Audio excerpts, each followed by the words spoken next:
একজন কমেন্ট করছে, বলছে দাদা এসএসসি জিডির জন্য একাডেমিতে যাওয়া ভালো নাকি বাড়িতে পড়াশোনা করা ভালো? দেখো, এখানে আমি পরিষ্কার কথা একটা বলে দিচ্ছি। এসএসসি জিডির একাডেমি আগে খুব কম ছিল, কলকাতা, বারুইপুর, উত্তর চব্বিশ পরগনা, এই সাইডগুলোতে বেশি ছিল। বর্তমানে তুমি দেখবে আমাদের ঝাড়গ্রামও একটা একাডেমি করেছে, মেদিনীপুরেও করেছে, খড়গপুরেও করেছে। একাডেমির ব্যাপারটা এখন একটা ব্যবসা হয়ে গেছে, ঠিক আছে? আগে যেমন পেট্রোল পাম্প কম ছিল, এখন প্রত্যেক রাস্তায় পেট্রোল পাম্প পাওয়া যায়, ঠিক সেরকম হচ্ছে এখন একাডেমির ঘটনা। এরপর একাডেমির মালিক কে, একাডেমি কারা করছে?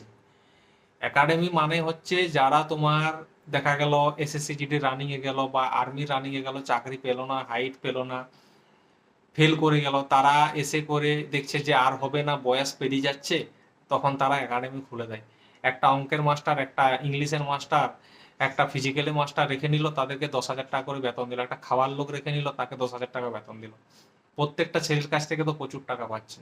এইভাবেই তারা একাডেমিগুলো চালাচ্ছে। এরপর তুমি একটা কথা ভাবো, যে যে নিজে চাকরি পেল না সে একাডেমি খুলে দিচ্ছে, অথচ যে চাকরি পাচ্ছে সে চাকরি নিয়ে ব্যস্ত হয়ে যাচ্ছে, সে একাডেমি খুলছে না।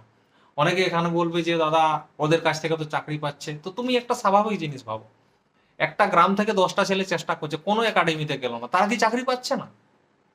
এখনের দিনে বলছি, আগের দিনে বলছি না, এখনের দিনে বলছি। এখনের দিনে যারা একাডেমিতে যাচ্ছে না তারা কি চাকরি পাচ্ছে না? আমাকে এটা বোঝাও। নিশ্চয়ই পাচ্ছে। কেন পাচ্ছে? তারা কষ্ট করছে। তো মেন কথা হচ্ছে বুঝে করে চলতে হবে, তবেই তোমার চাকরিটা হবে। তো আশা করি কথাটা বুঝতে পেরেছো। চ্যানেলটা সাবস্ক্রাইব করবে, লাইক করবে। একাডেমিতে যাওয়ার দরকার নেই, বাড়িতে পড়াশোনা করো। আর গেলেও খুব দেখে শুনে যাবে। ফালতু ফালতু ফালতু জায়গায় গেলে কিন্তু নিজেই ফেঁসে যাবে। তো ভিডিওটা ভালো লাগলে চ্যানেলটা সাবস্ক্রাইব করো।